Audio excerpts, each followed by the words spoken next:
दोस्तों finally IBPS clerk के पहले दिन का एग्जाम जो है वो संपन्न हो गया है। आज के 4 शिफ्ट और कल भी आपके 4 शिफ्ट जो है वो लगे हुए हैं। टोटल 8 शिफ्ट का एग्जाम इस बार आईबीपीएस क्लर्क के अंदर है। इस बार काफी कुछ हमने बदलाव देखा है और लास्ट ईयर की तुलना में ऐसा मैं नहीं कहूंगा कि अटेम्प्ट्स कम हुए हैं, लेकिन जो सेक्शन वाइज जो हम लोगों ने लास्ट ईयर देखा था कि पैटर्न क्या था, इस बार कितने बदलाव हैं उसको हम लोग डिटेल स्टडी करने वाले हैं। सारे बच्चे जो लोग इस वीडियो को पहली बार देख रहे हैं, जो इस चैनल पे पहली बार आए हैं, मेक श्योर करें आप सारे बच्चे चैनल को सब्सक्राइब जरूर कर लीजिए, क्योंकि यहाँ पे ना केवल आपको इंपॉर्टेंट इन्फॉर्मेशन मिलती है आईबीपीएस क्लर्क के रिगार्डिंग प्री से मेंस तक का एडवांस कंटेंट आपको इस वन स्टॉप जो है वो चैनल पे प्रॉपर मिलता है। मेक श्योर करें आप सभी लोग चैनल को सब्सक्राइब जो है वो जरूर कर लीजिएगा। चलिए स्टार्ट करते हैं। सबसे पहले आज जब हमने पेपर देखा तो पेपर का जो एक सीक्वेंस था, लास्ट ईयर सीक्वेंस जो है वो चेंज था। पहले रीजनिंग आया था, इस बार जो है वो जो है वो शुरुआत हुई है क्वांट से। क्वांट के बाद इंग्लिश और इंग्लिश के बाद यहां पे हमने रीजनिंग का सेक्शन देखा। अब बात करते हैं शिफ्ट वाइज एनालिसिस की। देखिए पहला शिफ्ट अगर आप देखें तो आपको ओवरऑल सबसे आसान जो दिखा था वो जो है वो क्या कहते हैं रीजनिंग ही मिला था। इंग्लिश का सेक्शन काफी खतरनाक था। मैंने संतोष सर से इसके रिगार्डिंग बात भी किया तो संतोष सर का ये क्लियर कहना है कि सर लास्ट ईयर की तुलना में इस बार जो है वो इंग्लिश पहले शिफ्ट में अच्छा खासा परेशान किया है। तो मैं इन दोनों को इजी टू मॉडरेट कहूंगा और जो है वो रीजनिंग को मैं इजी कहूंगा। Overall pattern easy to moderate था। अटेम्प्ट के नंबर देख लीजिए। अटेम्प्ट के नंबर लगभग 80-82 करीब जो है वो एक एवरेज नंबर नियर अराउंड 80 गए हैं, जहां पे आप देख सकते हैं कि रीजनिंग के अंदर 30-32 एक एवरेज अटेम्प्ट बच्चों का रहा है। इसके अलावा अगर मैं मैथ्स की बात करूं लगभग 22 से 24 अटेम्प्ट्स, और इसके बाद इंग्लिश की हम बात करेंगे 19 से 22 या 22 से 23 के करीब यहां पे अटेम्प्ट जाके रुके हैं। ठीक है, पेपर का पैटर्न एक बार देखिए क्या क्या पूछा गया। सर्कुलर सिटिंग अरेंजमेंट, इसके अलावा month based puzzle, certain number of condition, box based puzzle, इसके अलावा मिक्स सीरीज 5 नंबर की। अगर आप पजल को देखें कोई भी ऐसी पजल लेवल अप नहीं थी। अगर मैं सर्टेन नंबर को भी ऐड कर दूंगा, डायरेक्टली डॉट दिया था, आपको टाइम लग सकता है बनाने में, लेकिन ऐसा कुछ नहीं था कि लॉजिकल लैंग्वेज ज्यादा थी, घुमाया ज्यादा था, ऐसा कुछ नहीं था। आप आराम से डॉट पॉइंट की मदद से पजल को फास्टेस्ट वे में बना सकते थे। मिक्स सीरीज लेटर और सॉरी नंबर और सिंबल की सीरीज थी, 5 क्वेश्चन थे, पके पकाए क्वेश्चन भाई, जितने हम लोगों ने क्लास में किए थे उससे लेवल बहुत ही डाउन आया था। और अगर आपने फर्स्ट शिफ्ट में एग्जाम देखा होगा तो आपको खुद ही इसका पैटर्न जो है वो आभास हुआ होगा। Inequality 3 question, blood relation 3 question, direction 3 question, pair formation, odd one out और मीनिंगफुल वर्ड। मान लीजिए अगर मैं मीनिंगफुल वर्ड को हटा भी देता हूं, क्योंकि हमें मालूम है कि हमें हो सकता है सारे वर्ड जो है वो ना आइडिया हो, तो भी आपके लगभग 26-28 एक मिनिमम अटेम्प्ट्स की रेंज है। बाकी बच्चों ने लगभग 32 प्लस अटेम्प्ट तो आपके सामने किया ही है। नेक्स्ट पे आ जाइए। अब बात करते हैं मैथ्स की। सिंप्लीफिकेशन 10 से 12, डीआई हमें दो तरह की मिली, टेबल डीआई और क्या कहते हैं लाइन डीआई। देन अर्थमेटिक के 11 से 12 क्वेश्चन। डीआई का लेवल थोड़ा सा अप था और अर्थमेटिक में भी चीजें जो है वो कैलकुलेटिव थी, इसलिए अटेम्प्ट जो है वो थोड़ा सा यहाँ पे जो है वो कम हुए। ठीक है, बात करते हैं क्या कहते हैं इंग्लिश के।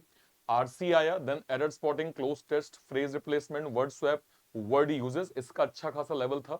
और संतोष सर बिल्कुल कह रहे थे कि जैसा लास्ट ईयर का पैटर्न था वैसा कुछ इस बार इंग्लिश में नहीं था। लास्ट ईयर तो क्वांट और जो है वो रीजनिंग परेशान कर रहा था, इस बार इंग्लिश अच्छा खासा हमें जो है वो पहले शिफ्ट में परेशान किया। अब बात करते हैं सेकंड शिफ्ट की। Again easy to moderate. इस बार अगर आप ओवरऑल अटेम्प्ट्स को यहाँ पे देखें, अटेम्प्ट्स के नंबर आपको क्या दिख रहे हैं। रीजनिंग लगभग 28 से 29 एक एवरेज नंबर। देन मैथ्स की हम बात करें लगभग लगभग जो है वो 24 से 26, और ऐसे ही 24-25 करीब आपका जो अटेम्प्ट था वो इंग्लिश के अंदर भी जो है वो इंग्लिश के अंदर भी था। ओवरऑल अटेम्प्ट नियर अराउंड 80-82 करीब हमने सेकंड शिफ्ट में भी यहाँ पे देखा। पेपर को एक बार देख लीजिए। Box puzzle, month puzzle, comparison puzzle, flat floor puzzle. Flat floor का लेवल थोड़ा सा था, पर मैं इसको बहुत ज्यादा नहीं कहूंगा, मतलब थोड़ा लॉजिकल स्टेटमेंट दिए हुए थे, टाइम टेकिंग था, हार्डेस्ट लेवल में बिल्कुल नहीं कहूंगा। ब्लड रिलेशन, सिलॉक, ठीक है। जो है वो नंबर सीरीज 3 डिजिट बेस्ड आपके पैटर्न आए थे, जिसके टोटल 5 क्वेश्चन थे। देन चाइनीज कोडिंग, जिसे हम लोग सिंपल सब्सटीट्यूशनल कोडिंग बोलते हैं, सीधे दिया हुआ था। देन पेयर फॉर्मेशन, अच्छे खासे अटेम्प्ट हम यहाँ पे सेकंड शिफ्ट में देख पाएंगे। अगर आपने बेसिक पढ़ा है, रिवीजन किया है, क्लासेस को लगातार किया है, आपके 25 प्लस अटेम्प्ट तो सेकंड शिफ्ट में कहीं नहीं गए हैं। ठीक है, नेक्स्ट पे आ जाइए। सिंप्लीफिकेशन 10 से 12, अर्थमेटिक लगभग 13, table DI 5 question, line DI यहाँ पे 5 क्वेश्चन, टोटल 35 नंबर के जो है वो पैटर्न थे, है ना। डीआई थोड़ा सा एक लेवल अप था थोड़ा सा, और मैं कहूंगा अर्थमेटिक का भी पैटर्न यहाँ पे जो है वो बच्चों को लेवल अप लगा। यही हम लोग बात कर रहे थे, अरुण सर किसी एक बच्चे से बात कर रहे थे, सर एवरेज का क्वेश्चन ऐसे देख के लग रहा था कि इसमें कैलकुलेशन काफी ज्यादा आएगी, तो टच ही नहीं किया, जबकि इससे पहले वो कॉन्फिडेंट थी, लगभग उसने अच्छी प्रैक्टिस करी थी, बट एग्जाम में जैसा पेपर देगा कि नहीं यार इससे अच्छा किसको स्किप ही कर दें। तो एक आध ऐसी लैंग्वेजेस थी जो शायद थोड़ी परेशान कर रही थी। नेक्स्ट पे आ जाइए। RC sentence rearrangement, error detection, cloze test, word uses, word swap, misspelled, है ना। तो ये आपका इंग्लिश का सेकंड शिफ्ट का लेवल भी इंग्लिश का ठीक ठीक था, मतलब मैं कहूंगा कि इसमें भी ज्यादा अटेम्प्ट बच्चों के बहुत ज्यादा नहीं हुए हैं, बट ऐसा भी नहीं कहूंगा कि बहुत कम हुए हैं, बट पेपर थोड़ा सा मॉडरेट था। ठीक है, नेक्स्ट पे आ जाइए। थर्ड शिफ्ट की बात करें, again easy to moderate pattern, attempt यहाँ पे देख लीजिए नियर अराउंड 80 के करीब हमने थर्ड शिफ्ट में भी यहाँ पे अटेम्प्ट जो है वो देखे हैं। रीजनिंग का लगभग अटेम्प्ट जो है वो 28-29 के बीच है, मैथ्स का भी लगभग 24-26 के बीच में है, और इंग्लिश का भी अटेम्प्ट लगभग 22 से 24 के बीच में यहाँ पे हमने देखा। पेपर की बात कर लेते हैं। फ्लोर पजल आया था, देन स्क्वायर बेस्ड जो है वो sitting arrangement, circle, certain number of person, ये थोड़ा सा टाइम टेकिंग पैटर्न था, इसमें नंबर ऑफ पीपल जो है शायद 14 या 16 बन रहे थे, इसमें थोड़ा लैंग्वेज भी थी और इसको बनाने में टाइम भी लग रहा था। इसके बाद अगर हम जाएं, flat floor puzzle, inequality, word based, mix, letter number symbol, तीनों की सीरीज थी, डायरेक्शन डिस्टेंस के 3 क्वेश्चन, सिलॉग के 3 question, pair formation 1 question, meaningful word अगर आप स्किप भी कर देंगे तो भी आपके 26-28 प्लस अटेम्प्ट यहाँ पे बन सकते थे या बने हैं बच्चों के। ठीक है, इसके बाद बात करें जो है वो क्वांट की, simplification, arithmetic, missing number series, table DI और बार ग्राफ डीआई हमें मैथ्स के अंदर देखने को मिला। इंग्लिश की बात करते हैं, RC, error detection, single fillers, misspelled, parajumble, column based question. ठीक है, ये आपका थर्ड शिफ्ट हो गया। चौथे पे आ जाइए। चौथे पे अगेन अगर मैं जाऊं, लगभग 80-82 करीब अटेम्प्ट हमने चौथे शिफ्ट के अंदर भी देखा। ठीक है, ओवरऑल पैटर्न अगर मैं रीजनिंग की बात करूं, रीजनिंग इजी था, बाकी दोनों पैटर्न जो है वो हम मॉडरेट कहेंगे। इसमें भी इंग्लिश को मैं प्रॉपर ऐड करूंगा, इंग्लिश का लेवल सारे ही शिफ्ट में हमें एक step up as compare to last year जो है वो देखने को मिला था। ठीक है, पेपर को एक बार देख लीजिए। तो RC, error spotting, sentence rearrangement, cloze test, phrase replacement, misspelled और इनअप्रोप्रिएट जो है वो वर्ड पूछे गए थे। इसके बाद बात करें क्वांट की, bar graph DI, caselet DI, line graph DI, then यहाँ पे अर्थमेटिक क्वेश्चन और फिर सिंप्लीफिकेशन के तौर जो है वो टोटल 12 क्वेश्चन थे। ओवरऑल यहाँ पे 35 क्वेश्चन हमने यहाँ पे देखे। ठीक है, ओके। इसके बाद बात करते हैं जो है वो रीजनिंग की। Circular seating, all are facing inside, order ranking यानी रैंक पजल का सीक्वेंस था, बॉक्स के 5 question, month based 5 question, certain linear 4 question, आसान पैटर्न था, डायरेक्टली डॉट था, डॉट से आप इसको बना सकते थे, inequality 4 question, alpha numeric series 5 question, number based, meaningful word, word pair और ऑड वन आउट, इन सभी के एक एक क्वेश्चन यहाँ पे दिए हुए थे। ओवरऑल 35 नंबर थे। आप इसमें डिसेंट अटेम्प्ट्स, मतलब जैसा ये पेपर था जो है वो चौथे शिफ्ट का, आराम से आपके 26-28 अटेम्प्ट्स तो बन जाएंगे अगर आपने प्रैक्टिस करके लगातार मॉक देके, आपको पता है कि क्या स्ट्रेटेजी है, क्या एक कौन सा सेक्शन को पहले करना है, कौन सा सेक्शन को बाद में करना है, अगर आपको ये सब पता है तो आपके अटेम्प्ट्स यहाँ पे 26-28 तो आराम से यहाँ पे बन जा रहे थे। ठीक है, ओके। अब इसके बाद क्या हुआ कि हमने पोल करवाया, हमने टेलीग्राम पे पोल करवाया, हमने यूट्यूब के अंदर पोल करवाया, जो व्हाट्सएप डेडिकेटेड ग्रुप है वहां हमने पोल करवाया, और बच्चों के ओवरऑल आज अटेम्प्ट्स जानने चाहे जितने बच्चों ने आज किए हैं। इसमें कई बच्चों के मैं आपको कमेंट दिखाना चाहूंगा, जैसे आप देखिए यहाँ पे लगभग जो क्लासेस में, इसलिए मैं कहता हूं कि क्लासेस कितने इंपॉर्टेंट है। आप देखिए बच्चों के यहाँ पे 35 अटेम्प्ट पूरे जो है वो रीजनिंग के अंदर हुए। ठीक है, यहाँ भी आप देखिए लगभग जो है वो 31-32 अटेम्प्ट जो है वो रीजनिंग के अंदर हुए। यहाँ भी आप देखिए टोटल 90 और यहाँ पे लगभग 35 अटेम्प्ट, मतलब 35 की आज बाढ़ आई है भाई। एक अटेम्प्ट मैंने आपको 31-32 में दिखा दिया, क्योंकि मैक्सिमम कैटेगरी में आज जितने क्लास में स्टूडेंट थे, किसी के 33, 34, 35 सामने है, 30 प्लस अटेम्प्ट्स मैंने अच्छे खासे देखे हैं।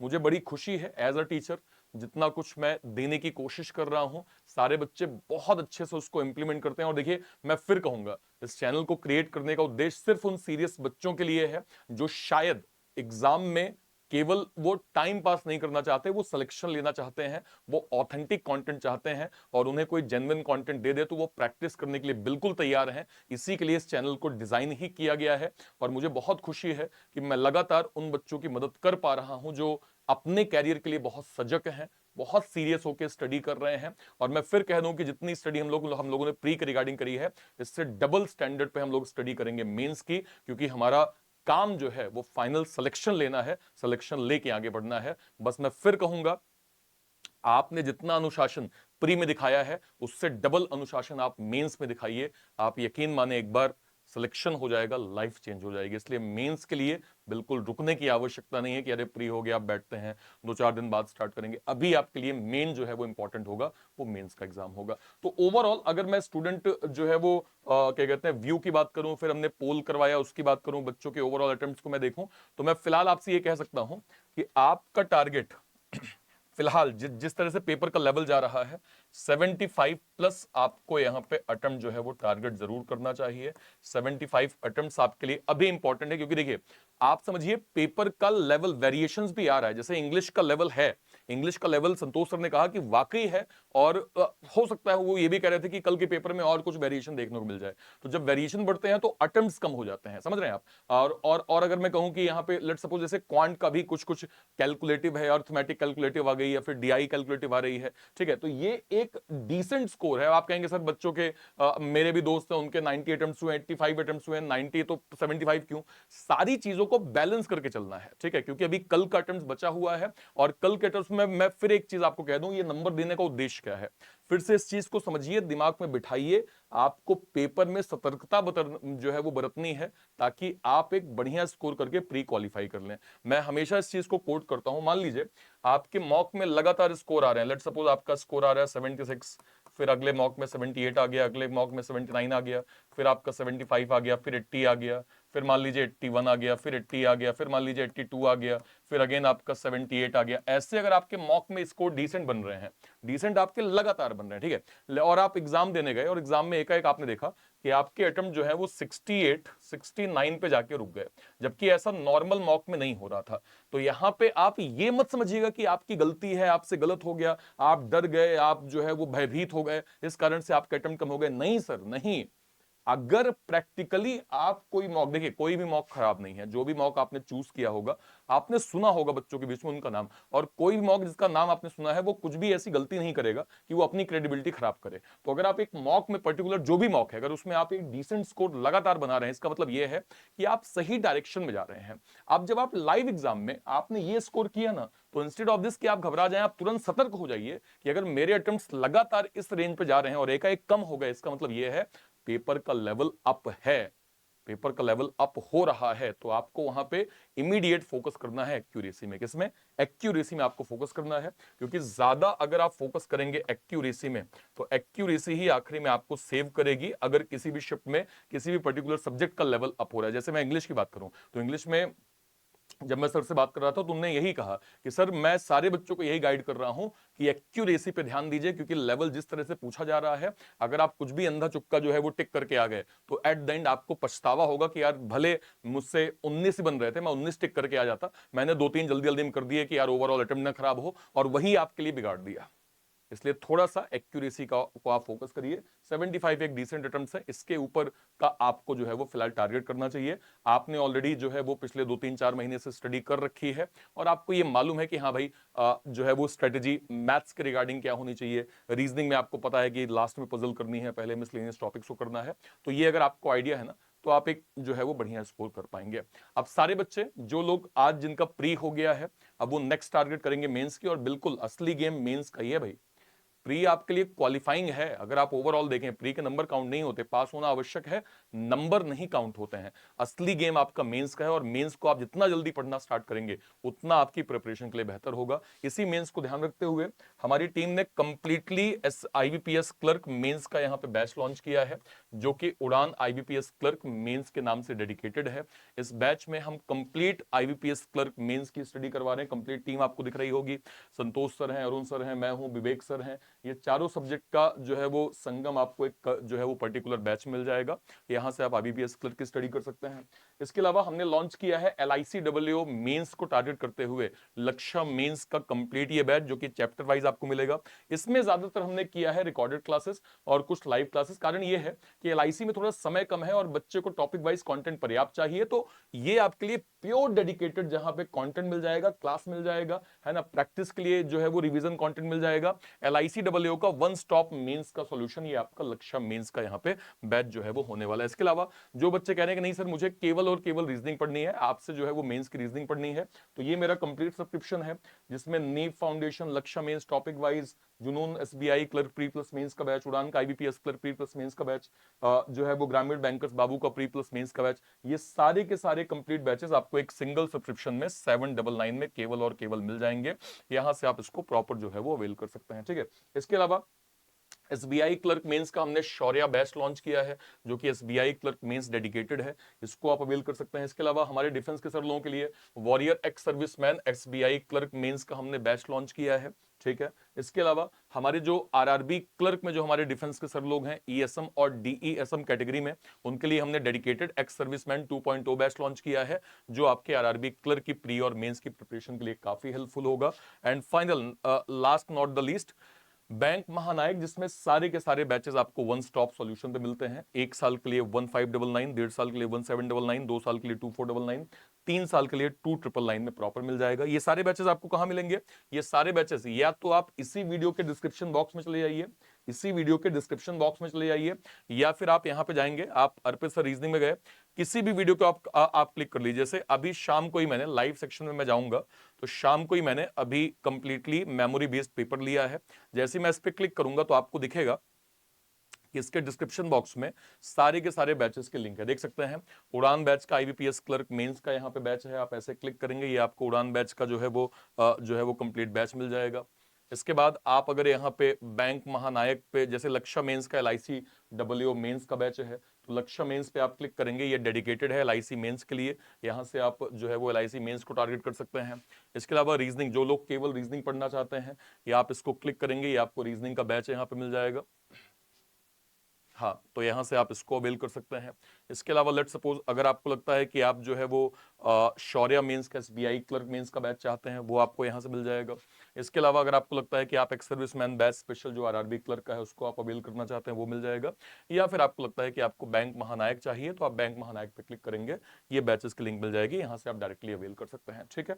सो आई होप ये ओवरऑल जो है वो सेशन आपको समझ में आया होगा। कल के लिए बहुत बहुत शुभकामनाएं, बेस्ट विशेष आप सभी को, है ना। और कोई भी क्वेरी होती है वीडियो के कमेंट सेक्शन में अपनी बात आप जरूर रखिएगा। Till then bye bye, thank you so much, Jai Hind, thank you.